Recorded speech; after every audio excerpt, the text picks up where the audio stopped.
રાજાભાઈ જ બેઠા લાગે. રાજાભાઈ અત્યારે શું કરે? રાજાભાઈ પકડાઈ ગયા. અરે નિકુંજભાઈ તમે અહીંયા? અરે મારે પ્રશ્ન તમને કરવો જોઈએ. તમે અહીંયા શું કરો છો? તમારે 25 તારીખે આવવાનું હતું. ભાઈ મારે અત્યારે પરફોર્મન્સ આપવું છે. ના ના એમ નો હાલે. 25 તારીખે સાંજે આવવાનું. તમારી સામે ચાના કપ પડ્યા, ચા પીવા આવ્યા તા યાર. આ જો. હા ઈ સાચું. અમને પીવડાવો ચા. અરે હાલો એક ચા લેતા આવજો ભાઈ.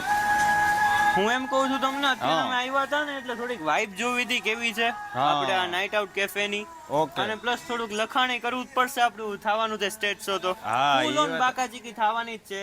કેટલામી તારીખે? 25 તારીખે સાંજે પહોંચી જાજો. તો 25 તારીખે આપણા રાજાભાઈ પણ પરફોર્મ કરવાના છે. તો ફૂલ ઓન બાકાચીકીમાં નાઈટ આઉટ કાફે 8 વાગે પહોંચી જાજો. રાજાભાઈ બે લાઈન થઈ જાય. સિંગર હોય કે રેપર હોય કે ડાન્સર હોય કે શાયર બધા આવી જાજો. ફૂલ ઓન બાકાચીકી થશે ફાયર.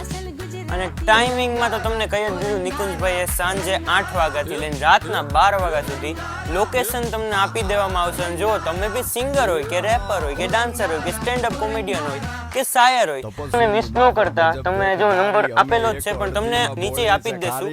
એમાંથી કોન્ટેક્ટ કરજો, તમારી ટિકિટ બુક કરજો પરફોર્મન્સ પાસની અને જલ્દીથી વિઝિટ કરજો અને આવી જાજો બધા. બાકાચીકી ફાયર. હવે હું શું કહું રાજાભાઈ, હાલો હવે ચા તો પીવડાવો. આપણે ઓર્ડર દીધો તો આવ્યો. હાલો ને પીવડાવું યાર.